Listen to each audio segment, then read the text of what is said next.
Xavier's Gentlemen's Club New Year's Eve Extravaganza, Episode 1, December 24th, 1 week before disaster by Rich von Halt. The darkness was absolute, broken only by stark white letters that seemed to float in the void. December 31st, New Year's Eve. Somewhere in that blackness, voices rose in unison, a crowd counting down the final moments of the year with anticipation crackling through their words. 10, they shouted, their voices merging into one powerful declaration. A heartbeat passed. 9. Another beat, heavy with expectation. 8.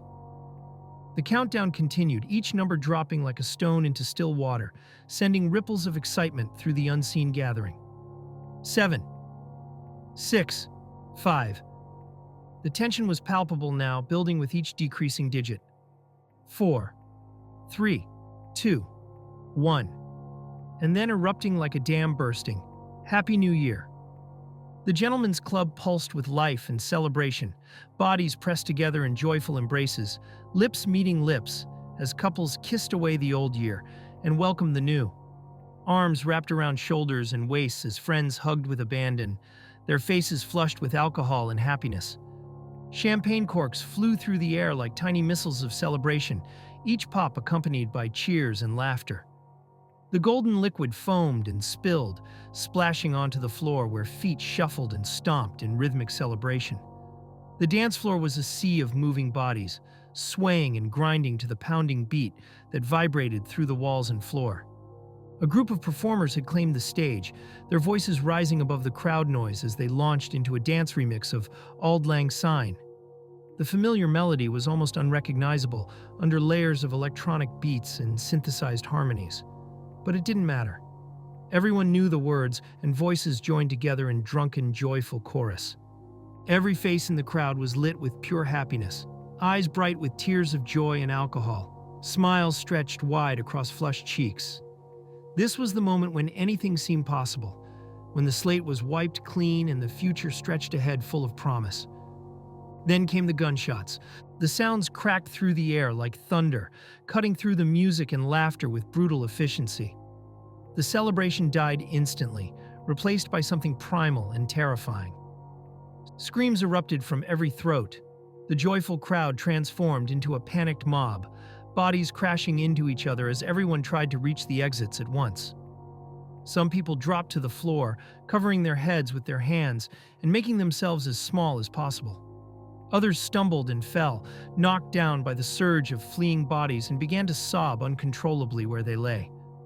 The performers on stage scattered like startled birds, abandoning their instruments and microphones as they dove for cover behind speakers and equipment. In moments, the scene of perfect celebration had become one of perfect chaos. 7 days earlier, on December 24th, the words, "1 week before disaster," hung in the darkness like a prophecy. The mechanic shop was filled with the twangy sounds of Garth Brooks crooning about friends in low places, the music mixing with the industrial symphony of tools clanging, engines running, and compressed air hissing. The smell of motor oil, gasoline, and hot metal hung heavy in the air, creating an atmosphere that was both comforting and harsh. Wade Garrick lay on his back beneath a 1964 Pontiac GTO, his legs sticking out from under the classic muscle car. In his early 30s, he was a little taller than average when standing, but right now he was flat on his back on a creeper, his dirty curly brown hair matted with sweat, and his patchy facial hair catching droplets of perspiration. His clothes were stained with various automotive fluids, and his hands were black with grease and grime. He sang along with the radio, his voice echoing off the undercarriage of the car. "Yeah, I've got friends in low places where the whiskey drowns, and the beer chases my blues away." The wrench in his hand slipped suddenly, and a stream of hot oil poured directly onto his face, coating his features in black liquid. "Ah, fuck." Wade's voice was muffled and angry, oil dripping from his lips as he spoke. Dusty, Wade's co-worker, came rushing over at the sound of distress. He was a portly man stuffed into a blue mechanic's uniform that had seen better days, his backwards baseball cap secured with a chin strap that framed his scraggly facial hair.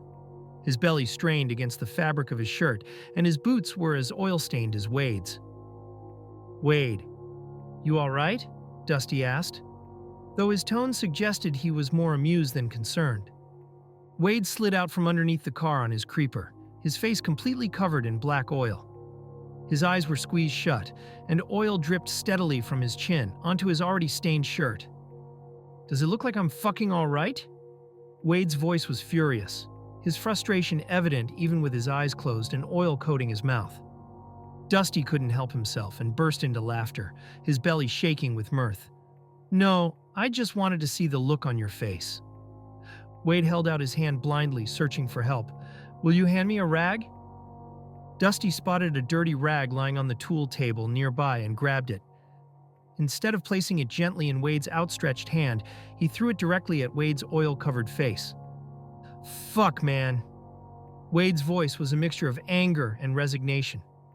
Dusty's laughter echoed through the shop as Wade grabbed the rag and began wiping the oil from his face, spitting the bitter taste of motor oil onto the concrete floor.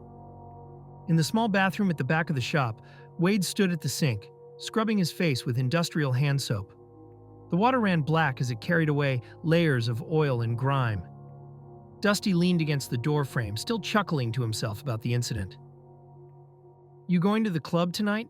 Dusty asked, his tone casual but with an underlying current of interest.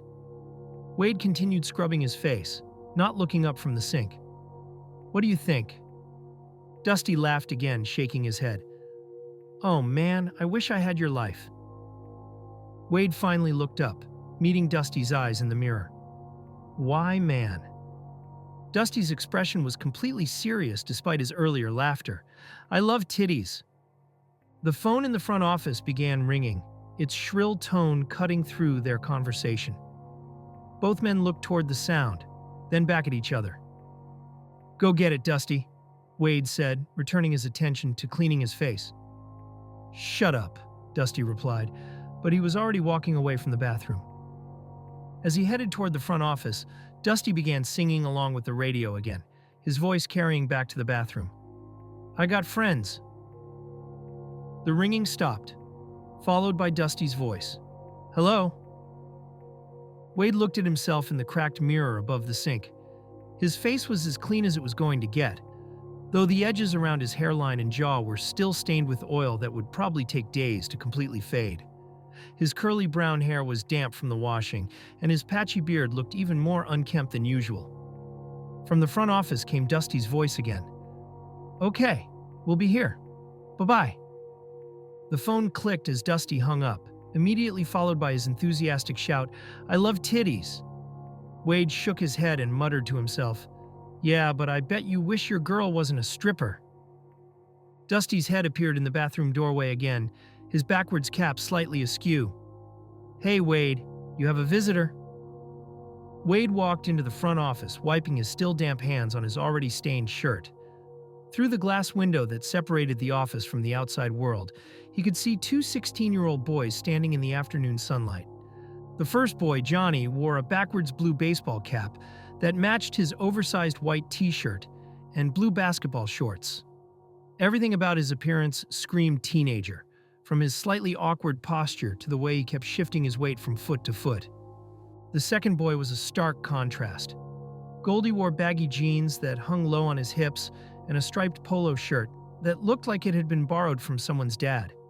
His blonde hair was heavily gelled and combed back, creating a slick, almost unnatural-looking style that caught the light streaming through the window. Wade opened the door and stepped outside into the warm afternoon air. The smell of hot asphalt and car exhaust mixed with the lingering scent of motor oil that clung to his clothes. "Hey, Wade," Johnny said, his voice carrying the casual familiarity of someone who'd done this before. "Hey, Johnny," Wade replied, then turned his attention to the unfamiliar face. His expression showed confusion mixed with mild suspicion. "Who's this?" Wade asked, nodding toward Goldie.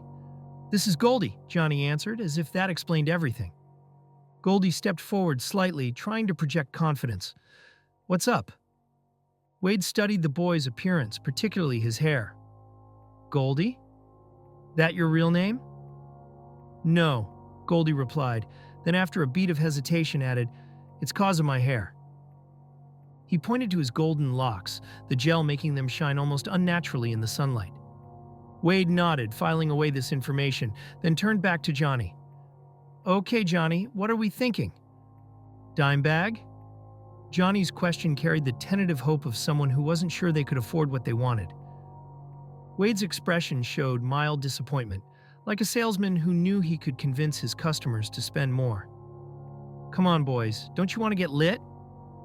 Johnny's shoulders sagged slightly. Yeah, but we don't have that much money? Wade's tone shifted to something more businesslike. How much you got? Goldie immediately reached into his pockets, digging around for loose bills and change. He pulled out a crumpled collection of small bills and coins, counting them quickly in his palm. $13, he announced, holding up the money as if it were a significant sum. Wade considered this for a moment, then nodded. All right, give me what you got. Goldie handed over the $13 and Wade counted it carefully, making sure the amount was correct before pocketing the money. Wait here, boys, Wade said, then headed back into the shop. In the storage room at the back of the shop, Wade knelt down beside his backpack, which was tucked behind boxes of car parts and cleaning supplies. He unzipped it and reached inside, pulling out 2 small plastic bags containing marijuana. Each bag held about what someone might expect for a dime bag, enough for a few joints, but nothing extravagant. Wade opened both bags and began picking out the larger, better quality buds, leaving behind the stems, seeds, and smaller pieces. He worked quickly but carefully, making sure to remove the best parts of what he was selling. Dusty appeared in the doorway, his curiosity getting the better of him. Wade, what you doing? Wade didn't look up from his work. Just hooking these boys up. He continued picking through the bags, removing choice pieces and setting them aside. The bags were noticeably lighter when he finished. Dusty watched the process with knowing eyes. Looks like you're skimming off the top. Wade looked up and laughed, neither confirming nor denying the accusation. Back outside, Wade approached the 2 teenagers, who had been waiting patiently in the afternoon heat. He handed Johnny the 2 dime bags, which now contained less marijuana than they had when he'd first pulled them from his backpack. Here you go, Wade said, his tone friendly and businesslike. Both boys responded with genuine gratitude. Thanks, Wade. They turned to leave, already discussing plans for their purchase in hushed, excited tones. See ya, Wade called after them as they walked away. Dusty poked his head out of the shop, having watched the entire transaction from inside. You cold Wade? Wade turned around, genuinely confused by the comment. What? Dusty's expression was serious now, his earlier amusement replaced by something that might have been disapproval. They're kids, Wade. Wade shrugged, as if this observation was irrelevant to the situation. They only had $13. The statement hung in the air between them, a justification that somehow made the situation both better and worse at the same time. The trailer that Wade and Kitty called home was a study in contrasts, shabby around the edges but dressed up for the holidays. Christmas decorations covered nearly every surface, garland draped along the walls and door frames like green tinsel waterfalls. In the corner stood a 4-foot Christmas tree, its lights flickering intermittently between working bulbs and dead ones, creating an uneven pattern of multicolored illumination that somehow made the modest space feel both festive and sad. The sound of running water and Carrie Underwood's voice echoed from the bathroom, where Kitty could be heard singing along with passionate conviction. I dug my keys into the sides of his pretty little souped-up 4-wheel drive, carved my name into his leather seats. Her voice carried the kind of raw emotion that suggested she'd lived every word of the song, even if only in her imagination. The corded phone on the end table next to their worn sofa began ringing, its shrill tone cutting through the music and shower noise. The phone was an old model, the kind with an actual cord that stretched and coiled, a relic from a time when communication required being tethered to one spot. Kitty, in her early 30s with long curly hair that reached past her shoulders, came running out of the bathroom in nothing but a towel. Water dripped from her hair onto the carpeted floor as her feet barely stayed in her slippers, which were too big and threatened to slip off with each hurried step. Her hair was soaking wet, sending streams of water down her body and darkening the towel wrapped around her. She grabbed the phone breathlessly. Hello? The voice on the other end was matter of fact, with the practiced patience of someone who had made this type of call many times before. "Catherine, I know it's Christmas Eve, but we still haven't received rent for this month." Kitty's face immediately shifted from casual greeting to confusion and concern. "What?" "Yeah, we called a few times," the landlord continued, his tone suggesting this wasn't news to him. Kitty's mind raced, trying to process this information while still dripping wet and barely dressed. "We've been working, keeping busy." "I don't want to do this, but if I don't have it by the 1st, I'm going to have to evict you," the landlord said, and his voice carried the weight of someone who really didn't want to be making this call on Christmas Eve. Panic crept into Kitty's voice. "No, we have it. Let me ask Wade." "We'll need the money for January, too," the landlord added, making the situation even worse. Kitty's grip tightened on the phone. "I'll get it from Wade." "Merry Christmas, Catherine," the landlord said, his tone carrying genuine regret. "Merry Christmas," Kitty replied automatically, though there was nothing merry about the conversation they'd just had. She hung up the phone and immediately let out a frustrated curse. "Fuck." At that exact moment, the front door opened, and Wade walked in carrying a greasy paper bag that smelled of fast food. He was already eating French fries directly from the bag, his fingers shiny with salt and grease. His work clothes were still stained from the day at the shop, and he looked tired but satisfied, like someone who just finished a decent day's work. "Hey, you fuck!" Kitty's greeting was immediate and hostile. Wade looked up from his fries with mild amusement. "Hello to you too, honey." "You didn't pay the rent," Kitty said, her voice sharp with accusation. Wade's chewing slowed as he processed what she'd said. "Huh?" "Wade." Her voice rose with exasperation. Wade swallowed his fries and nodded slowly. "Yeah, about that." "She just called. Are you going to have both months next month?" Kitty's question carried the desperation of someone whose living situation was about to become very precarious. "Both?" Wade seemed genuinely confused, as if the concept of owing 2 months' rent was a surprise to him. "She's going to evict us, Wade," Kitty said, her voice mixing anger with genuine fear. Wade's tone was casual, almost dismissive. "I'll have it." "What happened with December's money?" Kitty demanded. Wade took another French fry, chewing thoughtfully before answering. "I bought that fancy dinner stuff." Kitty's eyes widened with disbelief. "You mean Thanksgiving?" She bent down, pulled off one of her oversized slippers, and threw it directly at him. The slipper hit him in the chest and fell to the floor. "What are you eating?" she asked, noticing the bag for the first time. Wade looked at her standing there in just a towel, hair dripping, face flushed with anger, and recognized the signs. "You're hangry, aren't you?" The interior of Wade's white 1994 Chevrolet S10 pickup truck was a cramped space that smelled of cigarettes, motor oil, and now fast food. Kitty sat in the passenger seat, now fully dressed in a tight blue and black dress that hugged her curves, her makeup perfectly applied despite the earlier chaos. She held a burger in her hands, trying to eat while Wade drove like a maniac through traffic. Wade had a cigarette dangling from his lips, one hand on the steering wheel and the other gesturing as he talked. The truck swerved slightly with each movement, weaving between lanes as if the road belonged to him alone. A piece of tomato fell from Kitty's burger and landed directly on her lap, leaving a wet spot on her dress. "Ugh, drive slower, Wade. You're getting me dirty," she complained, picking up the tomato slice with 2 fingers as if it were contaminated. She threw the tomato at Wade, hitting him in the shoulder. "Fuck, cat," Wade said, picking up the tomato and immediately throwing it out his open window without slowing down.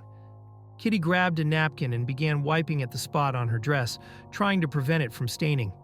"Damn you, Wade, I got mayonnaise on me." Wade glanced over at her, a mischievous grin spreading across his face. "It's not the first time you got something white on you."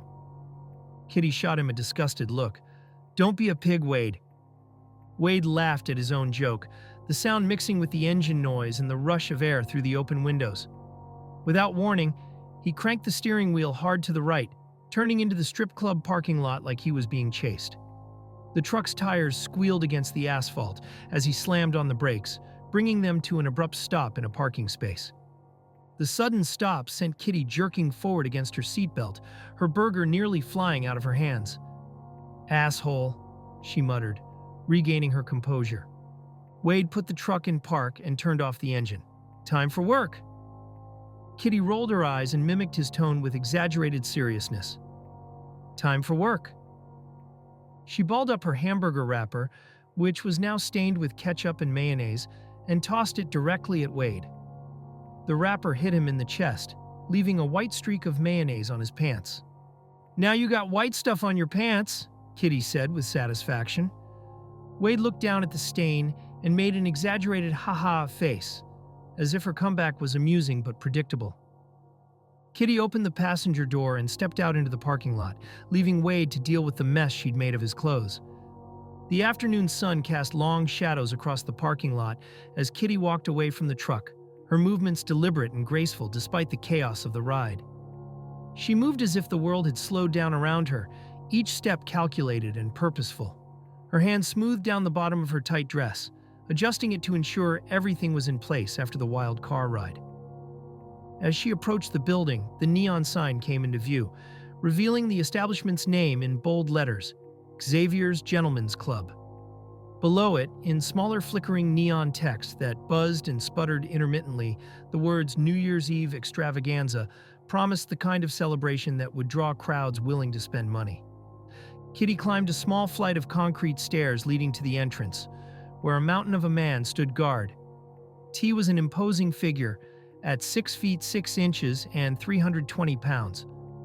His massive frame filling out a tight black t-shirt that stretched across his chest and shoulders. His black slacks and black boots completed the uniform look, while thick black sunglasses hid his eyes despite the fact that they were no longer in direct sunlight. His face was clean-shaven, giving him a professional appearance that somehow made him even more intimidating. A clipboard hung from his massive hand like a child's toy. "Hey, T, how we looking?" Kitty asked, her tone friendly and familiar. T's stern expression softened slightly at the sight of her. "Better now that you're here." He opened the heavy door for her with the gallantry of a gentleman.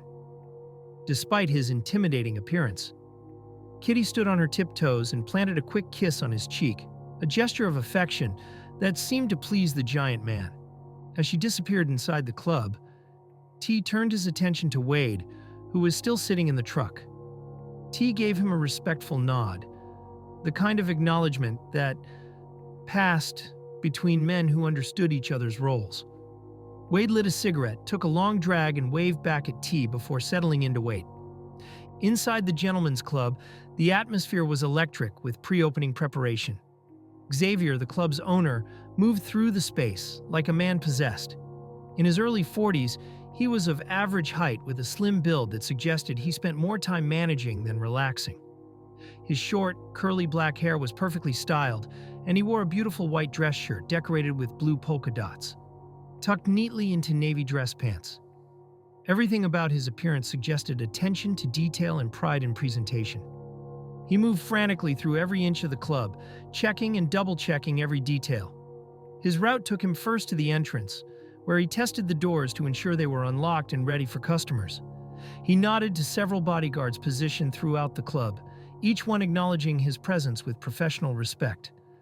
From the entrance, he moved to a mini register station, then grabbed a roller vacuum that sat nearby. The main floor was dominated by a giant circular stage that commanded attention from every angle. Tables surrounded the stage in concentric circles, giving customers various price points and viewing angles. To the left of the main stage were reserved booths, clearly marked for VIP customers willing to pay premium prices. Between these booths and the stage sat the DJ's elevated platform, equipped with professional sound equipment and lighting controls. About 15 feet back from the main stage, more tables filled the space, and to the left of those tables stretched an impressive 25-foot bar that gleamed under the overhead lights. Just to the right of the bar, two metal doors led into the kitchen, while behind the tables near the bar area sat a smaller secondary stage. Next to this smaller stage were intimate booths, designed for more private entertainment. Xavier's inspection continued as he pushed through the silver metal doors into the kitchen. His forehead was already covered with a thin sheen of sweat, evidence of his nervous energy and the pressure he felt to ensure everything was perfect. "How we looking?" "How we looking, chef?" he called out as he entered. The kitchen was alive with activity. All the cooks were positioned at their stations on the line, pre-cooking items and preparing for the evening rush. The smell of grilled meat and seasoned vegetables filled the air, mixing with the industrial sounds of commercial cooking equipment. Xavier approached the cook working the grill, a man whose focus never wavered from the food in front of him. "Where's Bobby?" Xavier asked. Cook Thomas, without looking up from his work, pointed toward the walk-in refrigerator. Xavier's expression shifted to concern as he walked toward the large metal door. He opened the refrigerator, and light from the kitchen flooded into the cold storage space. In the back corner, crouched down with her face buried in her arms, sat Bobby. She was in her mid to late 20s, with short, shaggy, dirty blonde hair pulled back by a black headband. Her posture suggested someone trying to make herself as small as possible. "Bobby, how we looking?" Xavier asked, his voice gentler now. She lifted her head, revealing a face streaked with mascara that had run from crying. Her eyes were bloodshot and puffy, the kind of red that comes from sustained emotional distress. "Fuck," Xavier muttered quietly to himself, recognizing that this was more than just pre-shift nerves. He stepped into the cold refrigerator and walked toward her, kneeling down to her level. From his pocket, he produced some tissues and offered them to her. "Thank you," Bobby said, her voice thick with emotion. "What's the matter?" Xavier asked, his tone mixing genuine concern with the urgency of someone who needed his staff functional. "My boyfriend's cheating on me," Bobby replied, the words carrying the weight of fresh betrayal. Xavier's expression showed sympathy, but also the practical concern of a business owner facing a busy night. "Oh, I'm sorry, but I need you today. If we can just get through today and tomorrow, I promise you I'll give you some time off so you can figure things out." "Yes?" Bobby looked up at him, and he could see she was struggling to compose herself. "There's one more thing." Xavier waited, sensing that whatever was coming would make his day even more complicated. Bobby began crying harder, her voice breaking as she delivered the news. "The fillets never came in." "Fuck," Xavier said, his voice carrying the weight of a man whose carefully planned evening was falling apart. Xavier emerged from the kitchen and moved behind the bar, his frustration evident in every movement. He began rearranging alcohol bottles with sharp, aggressive motions, trying to channel his anxiety into productive activity. Mixie, the head bartender, worked on the opposite side of the bar. She was in her mid-20s with messy, dirty blonde hair that looked deliberately styled to appear casual. Her black low-cut tank top revealed enough to suggest she understood the visual requirements of her job while still maintaining professionalism. "Xavier, I'm setting those up next. Just waiting for the shipment to arrive," Mixie said, noticing his frantic bottle rearrangement. Xavier didn't slow down his work. "Did the Mucow vanilla come in?" Mixie made a face of disgust. Yeah, it's under the sink." Xavier bent down and discovered several crates stored beneath the bar. He began loading them onto a nearby dolly with the efficiency of someone who had done this many times before. "Why do you order that crap?" "No one drinks it," Mixie asked, genuine curiosity in her voice. Xavier straightened up, wiping sweat from his forehead. "We have a very small clientele who likes it." Mixie shrugged, clearly not understanding the business logic. "Why don't you leave that here?" Xavier's response carried the weight of someone who took personal responsibility for every detail. "I like to deliver this firsthand." "Okay," Mixie replied, returning her attention to her own preparations as Xavier wheeled the dolly toward the exit. Xavier's office was a cramped space that served as both sanctuary and command center for the club's operations. He frantically opened the door, maneuvering the dolly inside before shutting the door behind him with the urgency of someone who needed complete privacy. He went through each crate methodically, his movements quick but careful. Popping open the first lid, he removed several bottles of the expensive cognac, setting them aside on his desk. Then he reached deeper into the crate and pulled out a half-gallon blue package. Inside this innocuous-looking container was a plastic bag filled halfway with white powder, cocaine. Xavier unrolled the bag and opened it, the familiar ritual of someone who had done this many times before. He dipped his finger into the powder and rubbed it around his gums, testing the quality with the practiced expertise of both user and dealer. A sharp knock at the door interrupted his inspection.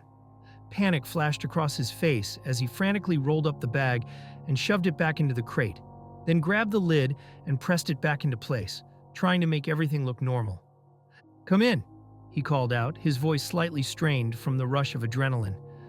Kitty entered the office, her expression hopeful but tentative. "Hey, you have a minute?" Xavier was already grabbing the crate, his mind still racing from the close call. "Not really." He lifted the box and headed toward the door, clearly intending to end the conversation before it started. In the back hallway, Kitty hurried after him, her heels clicking against the floor as she struggled to keep up with his determined pace. "Wait," she called out. Xavier didn't slow down, his frustration evident in every step. "Catherine, I'm extremely busy. Tomorrow's Christmas, and I have to not only make sure we're ready, but also today has been a fucking nightmare." "That's what I want to talk to you about," Kitty said, finally catching up to him. Xavier's tone was dismissive, assuming he knew what she wanted. "You're already in the show." "I need to be the lead," Kitty said, her words stopping him in his tracks. He turned to give her a side-eye look, his expression mixing surprise with skepticism. "Yes, I know Lisa is the lead, but I can actually dance," Kitty continued, her voice gaining confidence as she made her case. She stepped in front of him, forcing him to stop completely. "Xavier, please, I really need the extra money that dancing lead gets you." They stood in front of the women's changing room, the sounds of preparation and conversation filtering through the door. Xavier studied her face, seeing the desperation behind her request. "I'll let you audition on our next rehearsal," he said finally. Kitty immediately threw her arms around him in a grateful hug. "Thank you." Xavier's body went rigid at the contact, clearly uncomfortable with the physical affection. "Okay, that's enough. Remember, sensitive to people touching me." Kitty quickly pulled away, remembering his quirk. "Oh yeah." Xavier adjusted his shirt and picked up the crate again. "Darin's here. He's been asking for you." Kitty instinctively adjusted her chest, preparing herself for work mode. Xavier continued down the hallway as Kitty turned toward the changing room door. A chorus of voices greeted her as she opened the door. "Kitty." The women's changing room was a whirlwind of activity and barely controlled chaos. Half-naked dancers moved around the space in various stages of undress, putting on costumes, applying makeup, and preparing for their shifts. The air was thick with hairspray, perfume, and the nervous energy that came before a busy night. "Hey girls," Kitty called out as she made her way through the room. She headed straight for an open chair tucked into a long table that ran along one wall, dominated by a giant mirror bordered with bright bulbs. The setup looked like something from an old Hollywood movie, all glamour and harsh lighting. She opened her purse and pulled out her makeup supplies, beginning the transformation process by applying blush to her cheeks. Lisa, a woman in her 20s with big curly hair and beautiful dark skin, was already seated next to Kitty. She was also working on her makeup, but her attention seemed divided between her reflection and watching Kitty in the mirror. Her side-eye glance was unmistakable. "Lisa," Kitty said, acknowledging her presence. "Kitty," Lisa replied, her tone neutral but carrying an undercurrent of tension. Kitty continued applying her makeup, trying to keep the conversation light. "So, you ready for the big show on New Year's Eve?" Lisa's reflection in the mirror showed confusion mixed with suspicion. Without saying another word, she gathered her makeup supplies and got up from her chair, clearly wanting distance from whatever conversation Kitty was trying to start. Alex, a woman in her 20s with dirty blonde hair, immediately claimed the vacant seat next to Kitty. She began fixing her mascara while picking up the conversation where Lisa had left it hanging. "Don't worry about her, she's on her period," Alex said casually, as if this explained Lisa's cold behavior. Kitty saw an opportunity and took it. "Xavier is going to let me audition lead for New Year's Eve." Alex's hand paused mid-mascara application. "Really?" "Yeah, I just asked him," Kitty replied, unable to hide her excitement. Alex's expression shifted to something between amusement and concern. Ooh, these bitches are going to be mad. Why? Kitty asked, though she was beginning to suspect she already knew the answer. Lisa thinks she runs this joint, and her minions follow her around like high school, Alex explained, her voice dropping to a conspiratorial whisper. The reality of the situation hit Kitty all at once. Oh fuck, you're right. Alex nodded knowingly. Just be ready for these bitches to sabotage you. After a beat, Alex shifted topics with the casual efficiency of someone used to juggling multiple conversations. Your boyfriend is here. Yeah, I know, poor guy. I feel bad for him, Kitty said, her voice carrying genuine sympathy. Alex looked at her with confusion. Why? You're getting paid? It's not that. He seems innocent, Kitty explained, her reflection showing someone wrestling with guilt. And you seem nice, Alex observed.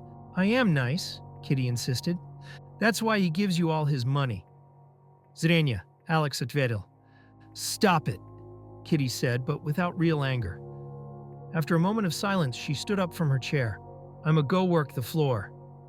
Alex called after her with the kind of encouragement that served as both support and reminder. Get that money. Bye, Kitty replied, heading toward her locker to finish preparing. As she walked away, Alex continued working on her mascara, but got some in her eye. Ah, my fucking eye, she cursed, blinking rapidly and trying to clear her vision.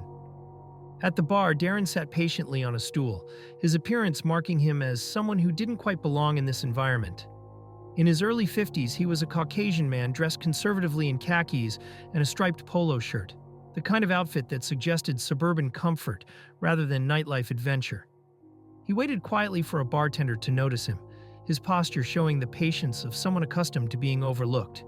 Wade entered the bar area and positioned himself next to Darin, immediately commanding attention in a way that the older man couldn't. Mixie, Wade called out, waving to get the bartender's attention. Mixie looked up from her bottle arranging and smiled at the familiar face. Hey, baby, what can I get for you? Let me get 2 Heinekens, Wade said, then glanced over at Darin with the casual awareness of someone who noticed everyone around him. You getting something? Wade asked. Darin seemed surprised by the attention, but pleased to be included. Yeah, I'd like a Heineken as well, please. Wade turned back to Mixie without missing a beat. 3 Heinekens, Mixie. You got it, boys, Mixie replied, efficiently pulling 3 bottles from the cooler and setting them on the bar. Wade picked up 2 of the beers, clearly intending to take one elsewhere. Thanks, Darin, he said to the older man, acknowledging the courtesy. Wade disappeared back into the club, leaving Darin alone at the bar. Darin picked up his beer and took a careful sip, then reached into his wallet and pulled out a $20 bill, placing it on the bar with the confidence of someone who assumed it would cover his drink. Mixie placed the receipt in front of him. $39, hun. Darin's face showed surprise as he looked down at his lonely $20 bill. The reality of strip club pricing hit him as he reached back into his wallet and reluctantly pulled out another 20 to cover the tab. At the entrance, the club's atmosphere shifted as Happy made his arrival. He was a man in his 50s who commanded attention wherever he went. Dressed in a powder blue suit that looked expensive despite being slightly flashy, his white dress shirt was left open at the collar, revealing a hairy chest adorned with a heavy gold necklace that caught the light with each movement.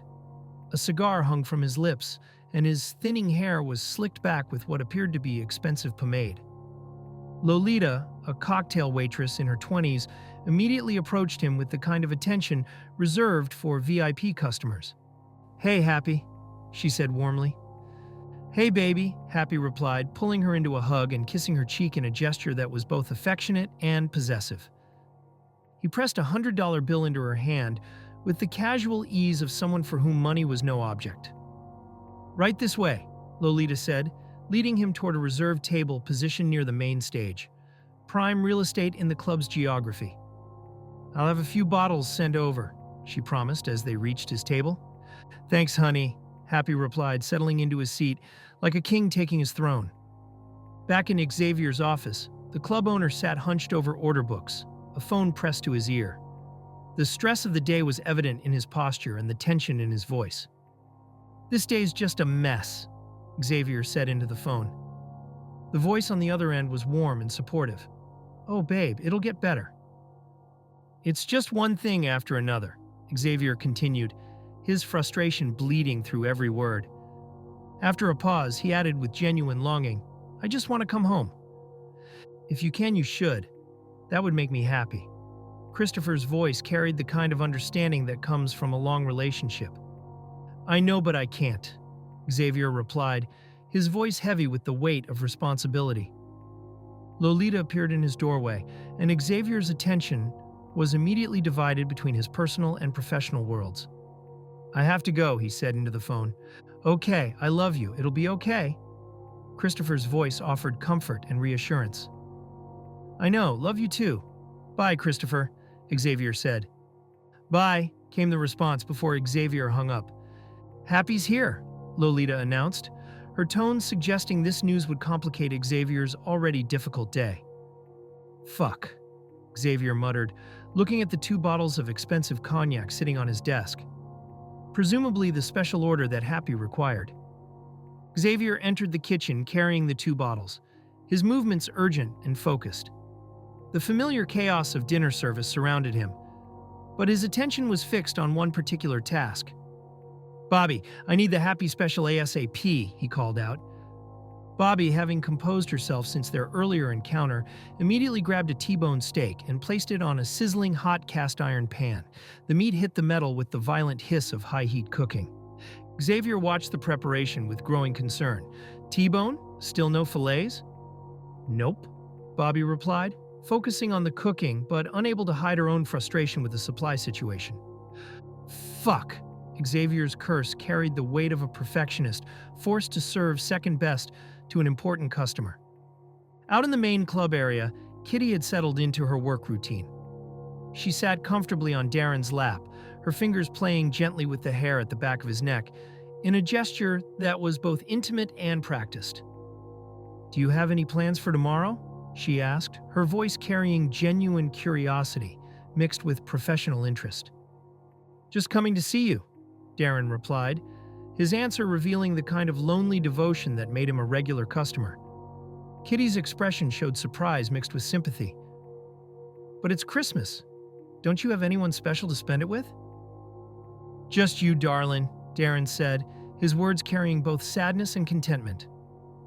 "Ah," Kitty responded, her sympathy genuine despite the professional nature of their relationship. She took a sip of her drink, using the moment to scan the room as she'd been trained to do. Her eyes caught Xavier emerging from the kitchen, carrying a plate of food in one hand and a bottle of champagne in the other. His gaze found hers immediately across the crowded room. "Kitty," Xavier called out, then nodded toward Happy's table. The signal was clear, and Kitty understood immediately what was expected of her.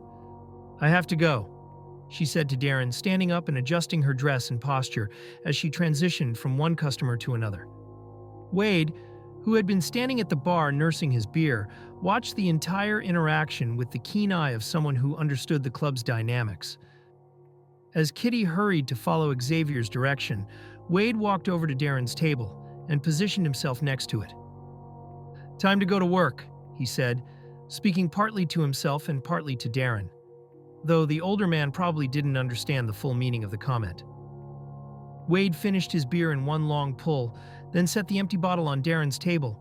With casual disregard for boundaries, he stretched his arms and shoulders like an athlete preparing for competition, then walked directly toward the VIP area, where a group of what appeared to be gang members had claimed their territory.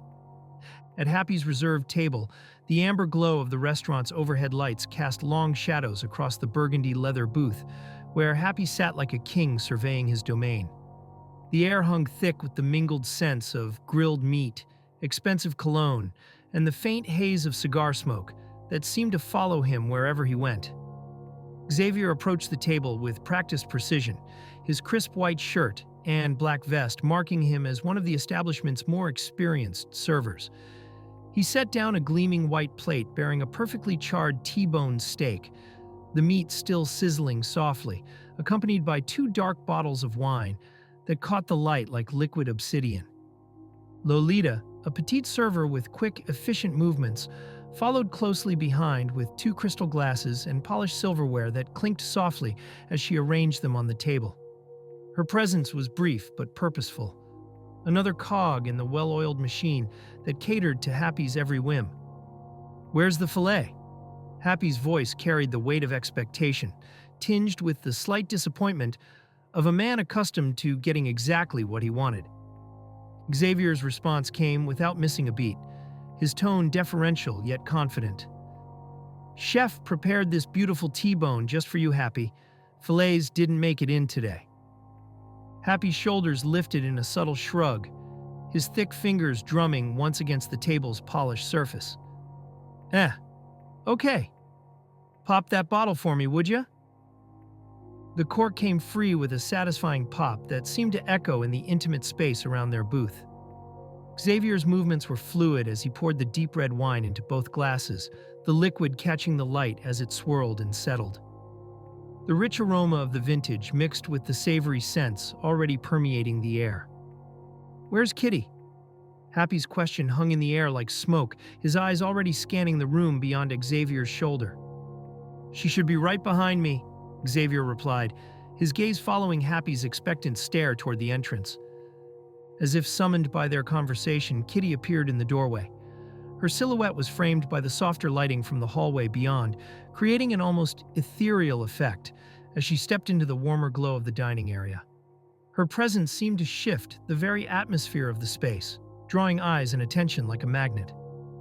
"I'm here," she said, her voice carrying a mixture of confidence and careful calculation.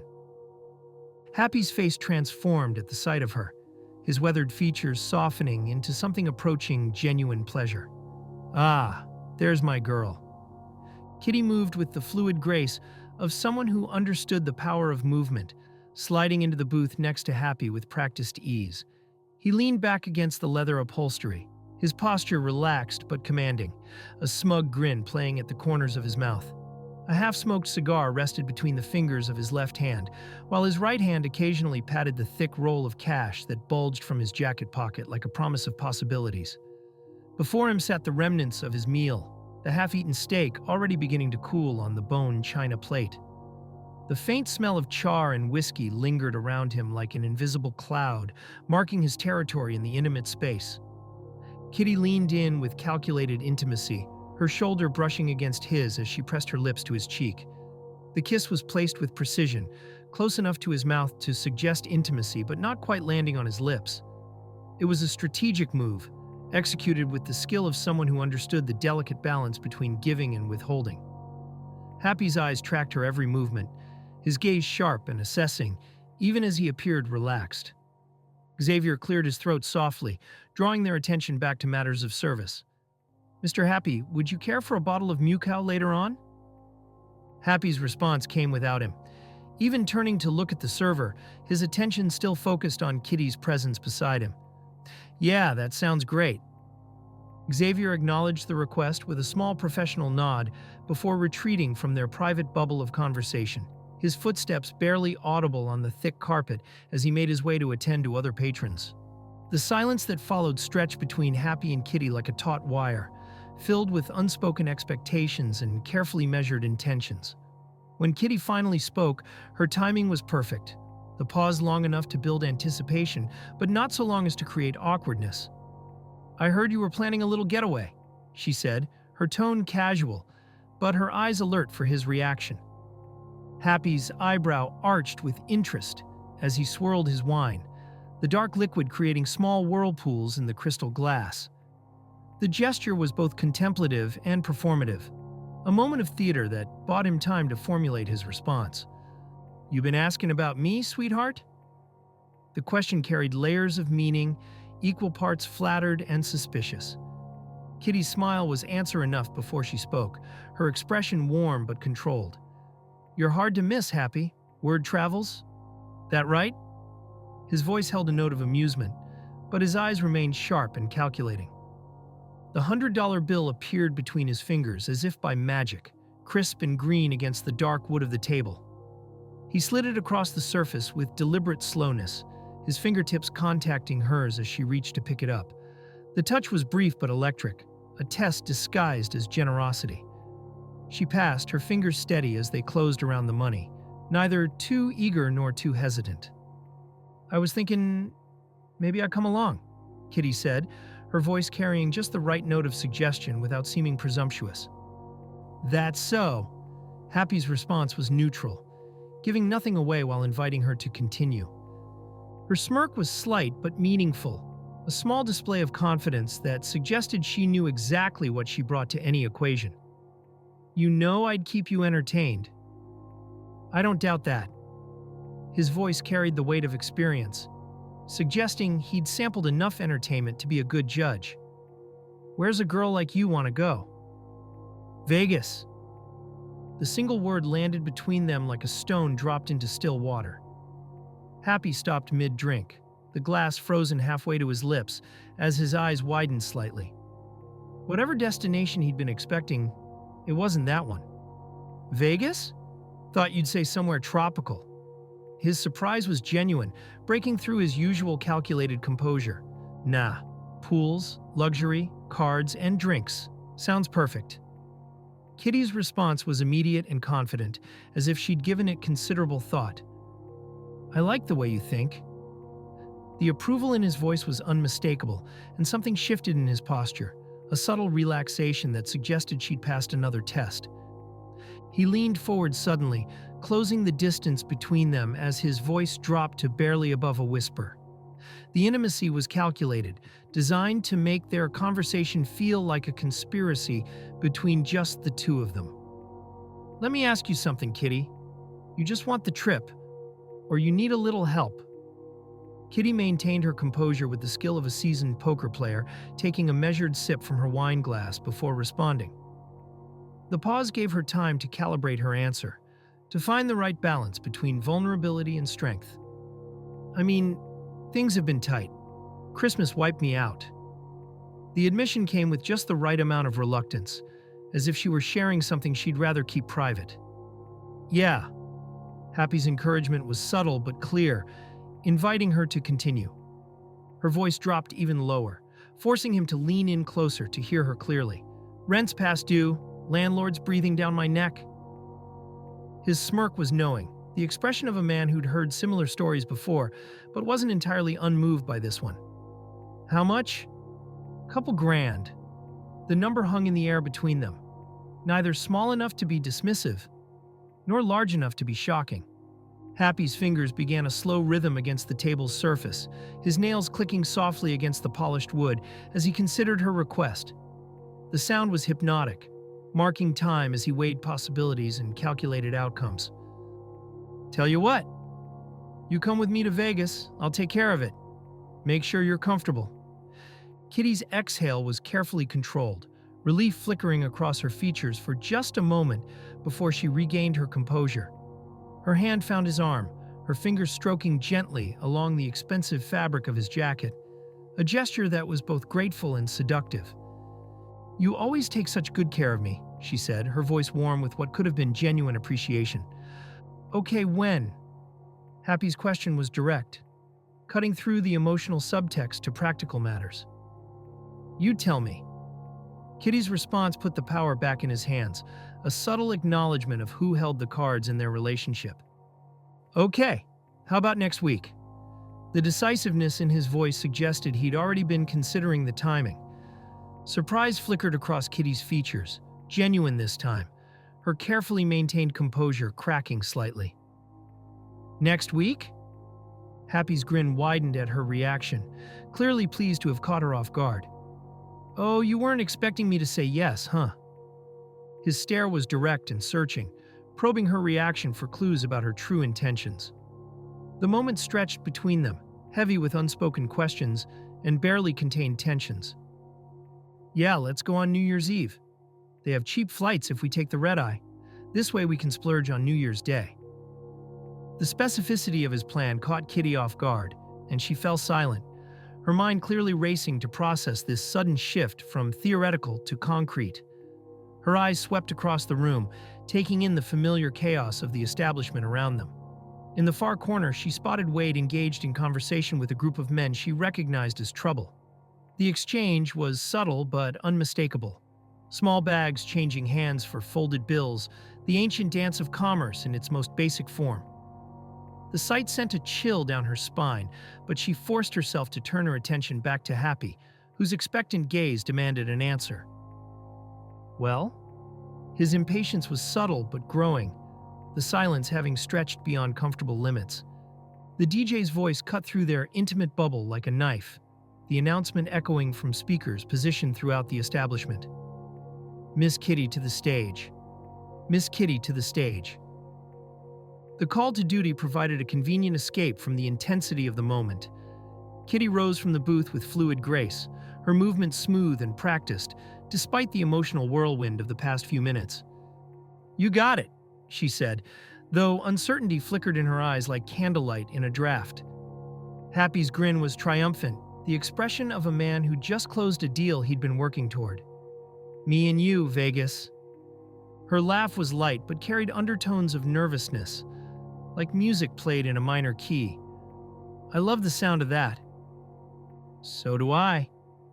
His satisfaction was evident in every line of his body, from his relaxed posture to the self-satisfied curve of his mouth.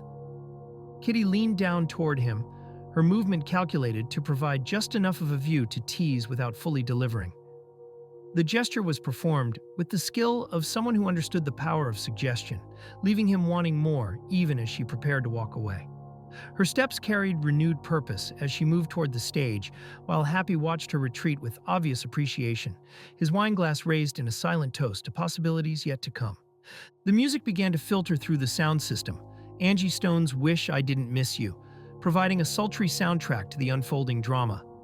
The familiar opening notes seemed to transform the atmosphere, shifting the energy from intimate conversation to public performance.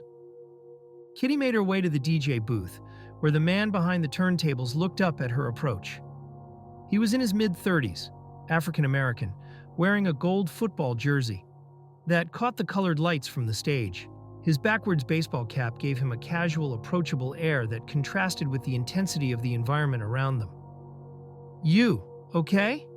His concern was genuine, the question of someone who'd watched her navigate these waters before and could read the signs of internal struggle. "Yeah," Kitty replied, though she paused to wipe her forehead with the back of her hand, a gesture that betrayed the nervous energy coursing through her system. She took a deep breath, steadying herself for what was to come, drawing on reserves of strength and professionalism that had carried her through countless similar moments. "You ready?" It wasn't really a question from the DJ, more of a gentle prompt to help her find her center. She nodded, the movement small but definitive, signaling her readiness to step back into her public role. "Well, go on, girl." His encouragement was warm and supportive, the words of someone who understood the courage it took to perform night after night. Kitty's walk toward the stage was a transformation in motion, each step taking her further from the private woman who'd sat in the booth with Happy, and closer to the performer who commanded attention and admiration from the crowd. The stage rose before her like an altar, bathed in colored lights that shifted and swayed with the rhythm of the music. The center pole gleamed under the illumination, a focal point that drew every eye in the room. Kitty approached it with the confidence of someone claiming her rightful territory, her movements already beginning to match the sensual rhythm of Angie Stone's voice. Wade stood at the edge of the bar, a cigarette dangling from his lips as he watched her take the stage. His position gave him a clear view of the performance area while keeping him partially hidden in the shadows that gathered at the room's periphery. The ember of his cigarette glowed red in the dim light, marking his location like a lighthouse beacon. At his table near the front, Darin leaned forward with obvious interest, his attention completely captured by Kitty's presence on stage. His posture was that of a man transfixed, drawn in by the magnetic pull of her performance before it had even truly begun.